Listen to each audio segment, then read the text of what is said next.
देखिए, जब lateral entry की जब बात आई, जब नोटिफिकेशन आया, उसके ठीक 2 घंटे बाद ही हमने जो है इस इशू को हमने उठाया और ट्वीट भी किया, जानकारी भी दी।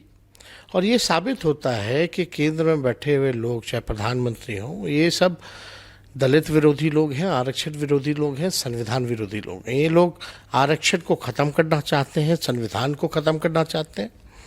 अद्भुत है कि यूपीएससी संस्था बनी हुई है, आपका सिविल सर्विसेज एग्ज़ाम होता है, उसके ज़रिए परीक्षा नहीं करा करके आप जो है ऐसे ही आरएसएस के लोगों को बैठाना चाहते हैं, आईएएस बनाना चाहते हैं, आईपीएस बनाना चाहते हैं। इसका एक पूरा एक नॉर्म्स है, एक तरीका है, परीक्षा होती है। और परीक्षा होती है तो यूपीएससी में भी सारा जो है रिजर्वेशन का प्रावधान दिया गया है। आप उसको ख़त्म करना चाहते हैं इसके बहाने। और दुख की बात है कि सरकार में बैठे लोग अपने आप को दलित कहते हैं, दलित के हिमायती कहते हैं, और ये टुकुट टुकुट लोग टाक रहे, चाहे चिराग पासवान हो, चाहे जीतन राम मांझी हो, या मुख्यमंत्री नीतीश कुमार जी चुप्पी साधे हुए आरक्षण खत्म हो रहा है।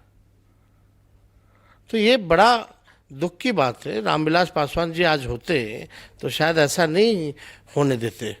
और रामविलास पासवान जी थे तब तो उन्होंने अल्पसंख्यक के मामले में अटल बिहारी जी के सरकार से इस्तीफा दिया था।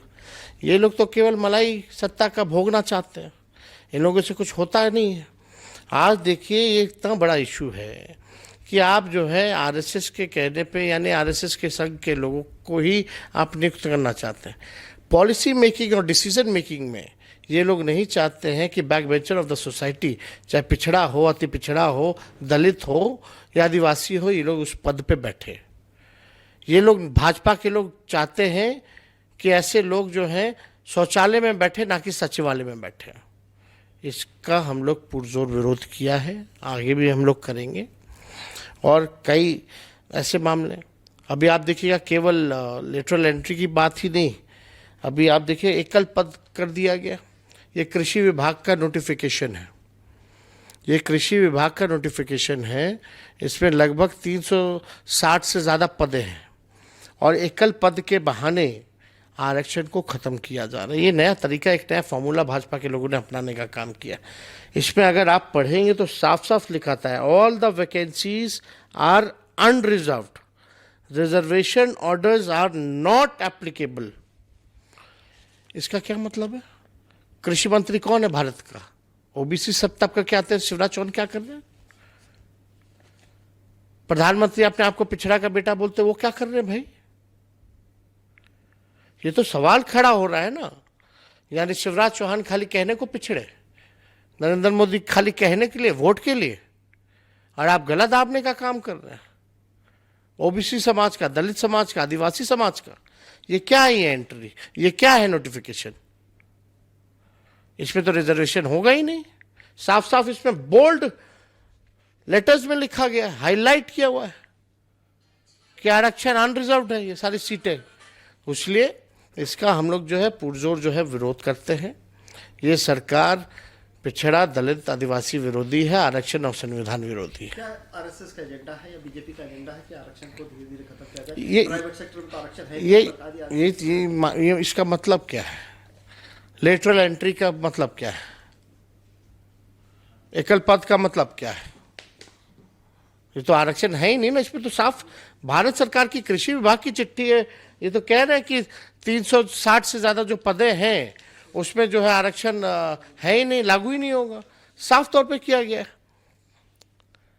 अब बताए, लेटरल एंट्री की तो हो गई जो है, हम लोग उसका लड़ाई लड़ेंगे, लेकिन इस वाले पे केंद्र में के मंत्रियों का क्या राय है?